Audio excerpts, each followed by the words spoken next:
I saw the red light, so I figured I'd just jump in. Oh, no, I don't care. I just didn't want us to, like, No, I figured. chat for an hour, and then you're like, hey, are you guys ready to start? Stopped adjusting everything, so I kind of just assumed he was. But one of the things I always think about with professional sports is, what separates professionals from, the amateurs, right? Like, you watch college football, and everyone says, the game speed is way different when you get to the NFL level, right?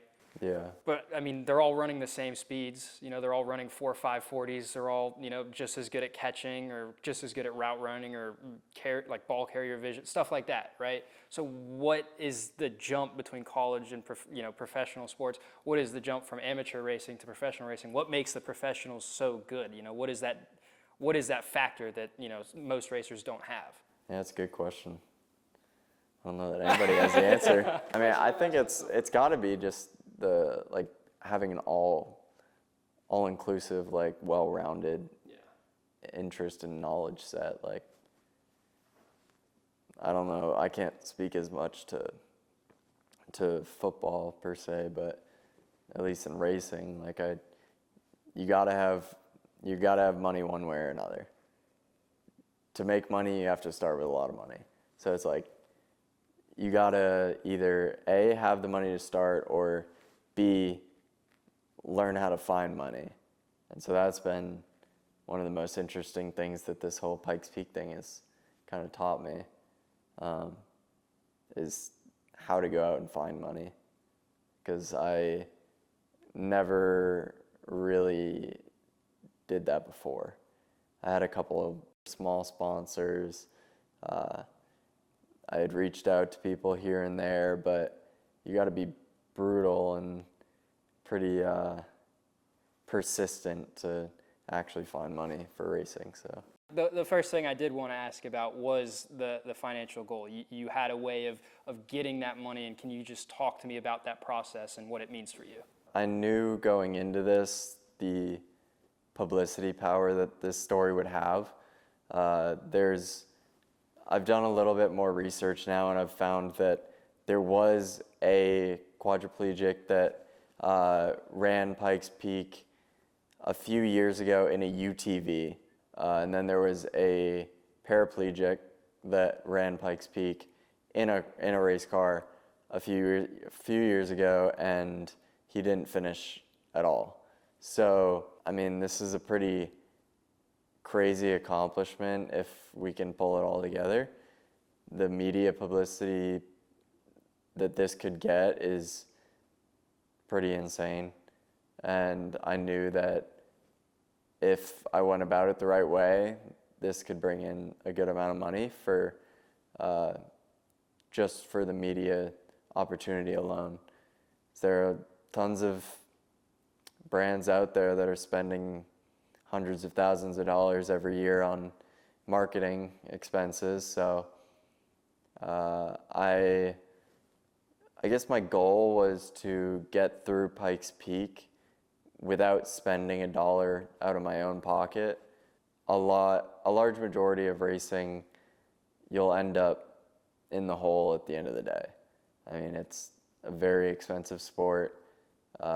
Just a set of tires alone can be $3,000. So when you're running through 4 sets in a weekend and fuel and travel and a pit crew and all this stuff, it really adds up. So especially Pikes Peak, which is something that requires you to have a full team, car, everything in Colorado for essentially a month.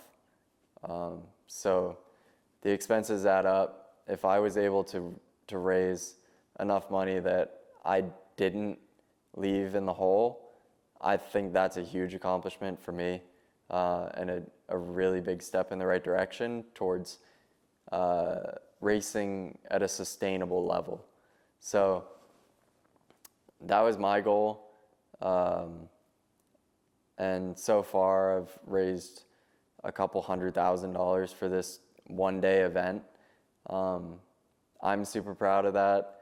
It's taken a ridiculous amount of time and effort, especially when I'm working a full-time job and I'm exhausted, I come home, I just want to be done, and I gotta go send some emails, make some calls, try to pull things together. It can be really exhausting, but yeah, I think it's still all playing out. We'll see how things look at the end of June, but I'm pretty confident that I've met those goals.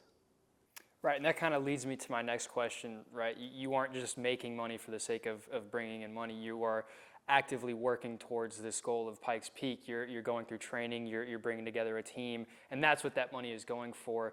Can you just talk to me about that process, the lead up, everything you've done, the training, the bringing together a team, the gear, all of that. Can you just tell me what that process has been like? Yeah, there are hundreds of things that need to all come together. It's kind of a circus. I mean, I have to obviously gather all of the sponsors, right? That's kind of step one, is finding all the sponsorship so that this can actually all come together. You need to have the team. You need to have the team able to go to the event and be in Colorado for weeks at a time.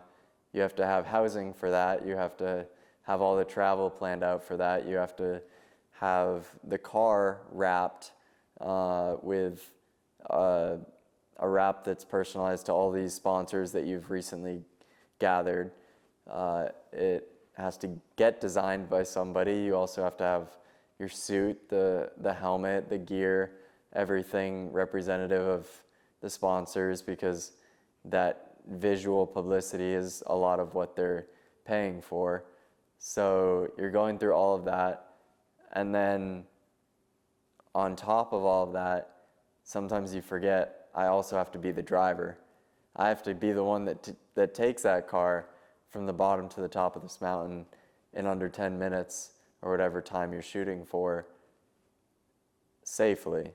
And that's a crazy accomplishment in itself, but as a lot of racers end up, you're kind of juggling a lot of things. You're the sponsorship agent, you're the driver, you're the team owner, you're the organizer, you're everything at the end of the day.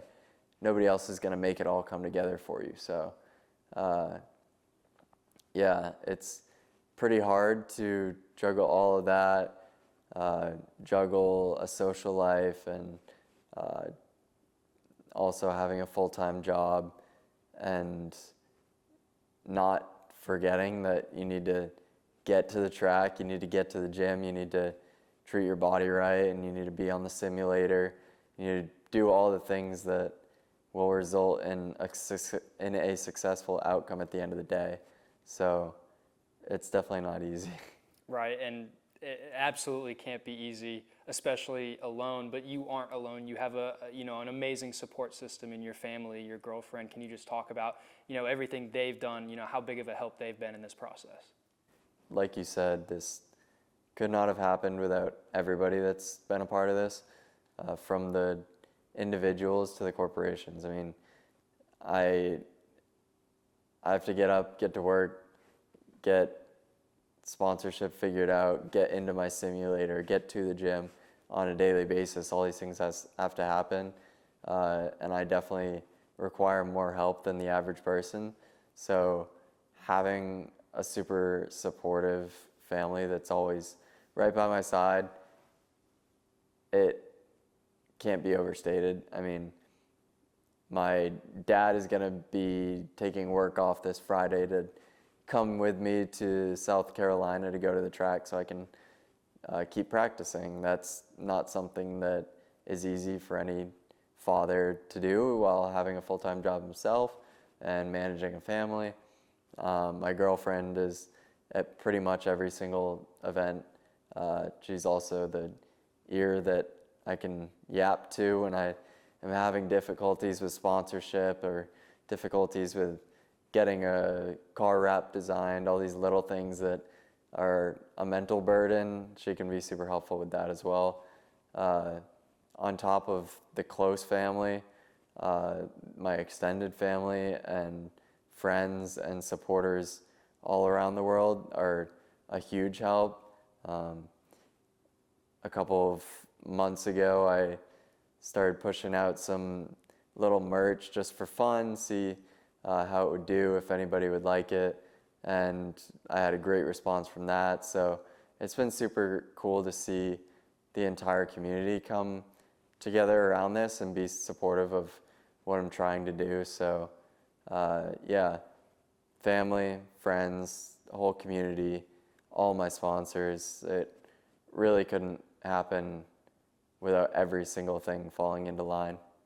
Right, and one of the things that I wanted to bring up was just how special this race is. You know, it's not like a lot of other races. It's on a mountain, and one of the things that you have to account for is the changes in elevation. Can you talk to me about that elevation training that you and other drivers are having to go through? I mean, it is especially hard for me because quadriplegia strongly affects your lung and breathing abilities. So I had a trach for a little bit over a month, I believe, when I was first in the hospital. My lungs are permanently compromised. I'm going to have to run oxygen while in the car going up the mountain, as do all the other drivers. So as you can imagine, if every able-bodied person is running oxygen during this event, somebody with compromised lungs needs to be extra prepared and just ready for whatever is thrown at them. So yeah, I'm currently starting the whole oxygen training and elevation training. I haven't done anything like this before, so literally ordered the oxygen tank and the forget what they're called, the nozzles and all that. So yeah, I'm excited, definitely a little nervous. It's something I've never had to tackle before, but I think it just really elevates the accomplishment at the end of the day if we're able to do this successfully. Right, my last question, just talking to you about how real it is now, right? I mean, I'm sure a few months ago, maybe a year ago, you weren't sure if this was a surefire result. And now you're here, you are 100% going to be at Pikes Peak racing. Can you just talk to me about just the emotion, the feeling of knowing that you will be at this race? I think at the end of the day, it just feels surreal. And I'm extremely grateful that I've been given this opportunity and I have such a great support system around me that's made this possible. I constantly reflect and ask myself if I ever would have imagined 5 years ago that I would be here, and the answer is always no. I really can't thank everybody enough that's helped me get to this point and that's given me the opportunity to be here, because something that I live by on an everyday basis is just having a good perspective and realizing that even when things seem hard and you might think you're in the worst possible position, there's always somebody that's in a worse position and would give everything to be in your position. So it's important to be grateful. It's important to take advantage of the opportunities that are given to you. So I'm really excited. I can't wait to just get to that start line, no matter what happens on the mountain. But you can be sure I'll be going for a win too. So I'm excited. One more thing is, you just said that, right? You know, the accomplishment itself is being there at the race, you know, regardless of the result. How monumental is it to just be there? I mean, it's incredible. It's an event that's run for over 100 years. There aren't many like that. This is an event that has grown and developed over the last century.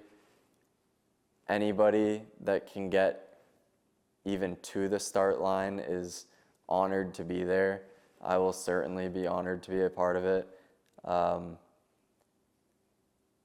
It's just one of those events that every car guy knows, every car guy has heard of, everybody that knows anything about racing has at least heard of Pikes Peak, and they have an idea of what it is, and you show it to anybody show them a YouTube video, whatnot, they watch one corner and they look at you like you're crazy. It's an insane event. You have to be a little bit insane to take part in it.